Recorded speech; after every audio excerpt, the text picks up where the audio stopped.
Oi, tudo bem? Mais um vídeo aqui, nós estamos falando sobre as 5 linguagens do perdão.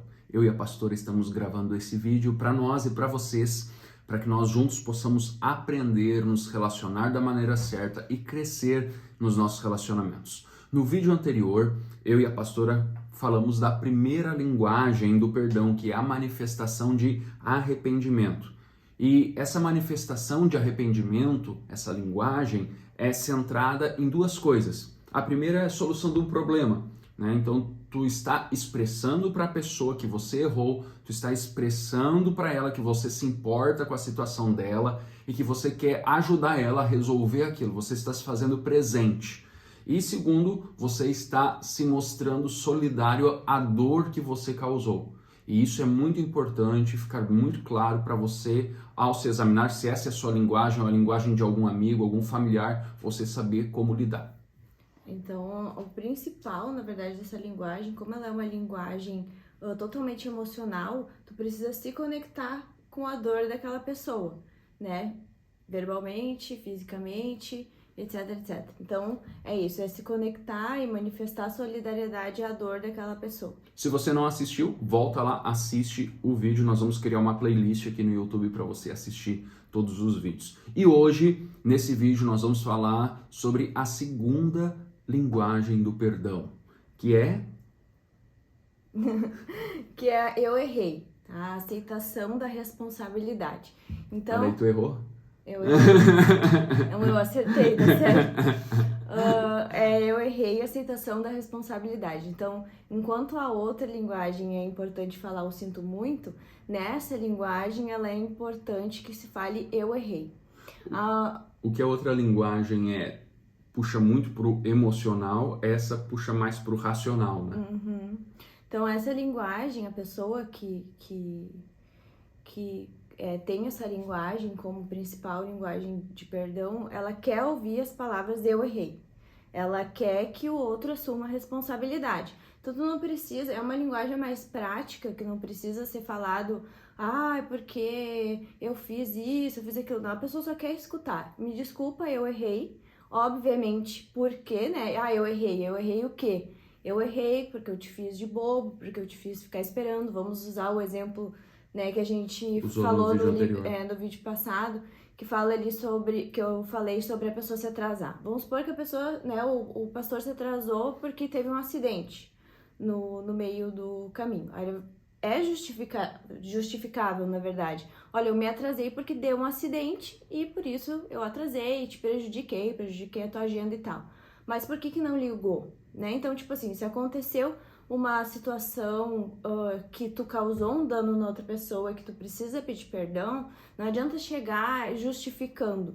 Tem que chegar e dizer, olha, me desculpa, eu errei, né? Porque eu deveria ter te ligado, né?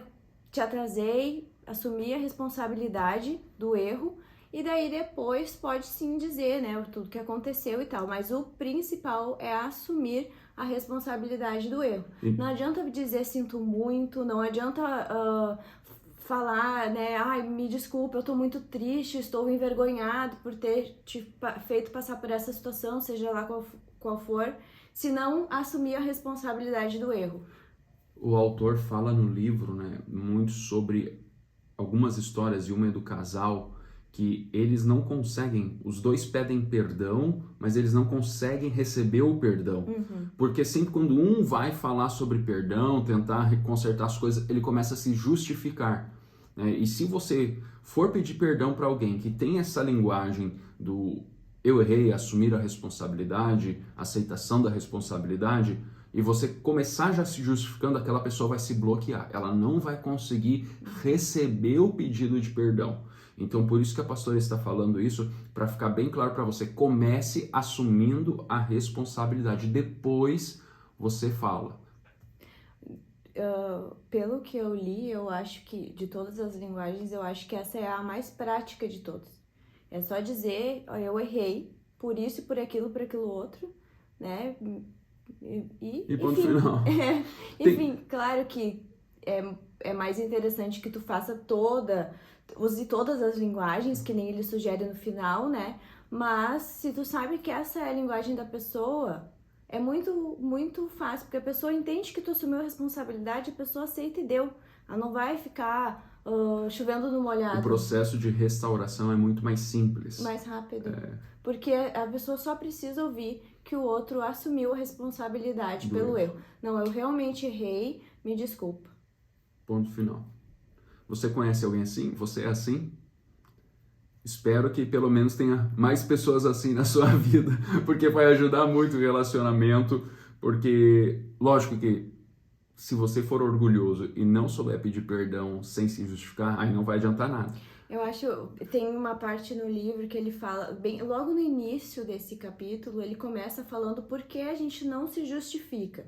Não é só com pessoas que têm essa linguagem, mas com qualquer outra. Por que a gente não se justifica? Mesmo que a gente tenha justificativas plausíveis. Porque a justificativa, na verdade, ela é um orgulho disfarçado, né? Tipo assim, eu errei, mas tu tenta diminuir a gravidade do teu erro com aquela justificativa. Eu tenho uma justificativa.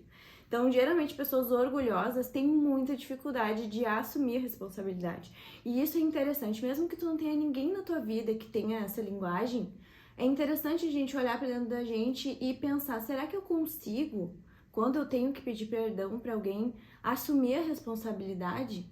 Porque a gente sempre acha, nós seres humanos, a gente sempre tenta achar ou justificativa, ou a gente sempre tenta botar a culpa na outra pessoa pelo aquilo que a gente fez. Né? Então, eu errei, mas tu também tem uma parcela de erro. E assumir de verdade a responsabilidade total da situação é um processo muito profundo, né? E uma coisa que a gente precisa fazer diariamente, né? Essas questões do perdão, de autoanálise, de analisar os outros, como chegar no outro. Se você já tem mais intimidade, você vai conseguir já perceber a linguagem do perdão da pessoa, agora tendo esse aprofundamento tanto na leitura quanto aqui através dos vídeos de comentário do livro. E nós queremos ajudar você para que você tenha relacionamentos saudáveis, que nós, entre nós, agora se tratando da Seara Porto Alegre, da nossa igreja, tenhamos relacionamentos saudáveis e nós venhamos a viver bem com todos. Eu acho que é bem interessante, assim, a gente começar a ler o livro e ver os exemplos e começar a lembrar de situações onde tu teve que pedir perdão. Fazer, assim, das pessoas mais próximas, né? Cônjuge, filhos, parentes, amigos, pessoas que tu ama muito, que são pessoas bem próximas. E fazer assim, a última vez que eu tive que pedir perdão pra essa pessoa, ou que a pessoa teve que me pedir perdão, como que a pessoa começou? Porque geralmente quando a pessoa vai te pedir perdão, ela pede perdão na linguagem dela, que ela entende, né? Inconscientemente. Então é bem interessante, assim, trazer a memória.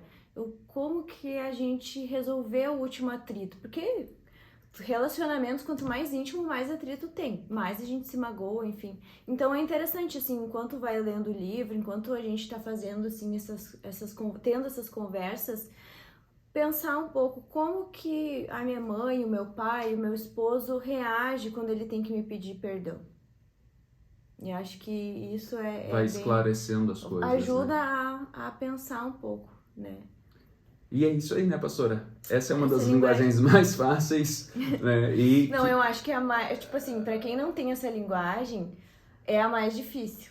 Sim. Se tu convive com uma pessoa assim, porque assumir a responsabilidade do erro é só pra pessoas maduras. Ele fala muito ali, que só pessoas maduras, adultos maduros, conseguem assumir a responsabilidade e não culpar os outros. Porque culpar os outros é coisa de criança. É coisa de... Quando a gente é criança, a gente culpa os outros, né? A história, o pastor contou uns domingos atrás a história do Josué, do pastel. É a mesma coisa. É passar a responsabilidade. Isso aqui é coisa de criança. Criança diz, caiu sozinho, né? Que ele conta ali no livro.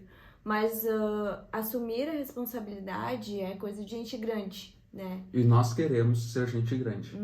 Nós queremos ser gente grande. Então, por isso que eu acho que é mais difícil para quem não tem a linguagem do que para quem tem. Porque para quem tem é mais natural, né? E tá junto com gente grande. E nós vamos encerrando por aqui. Quer falar mais alguma coisa? Não. Então, até o próximo vídeo, a próxima linguagem do perdão.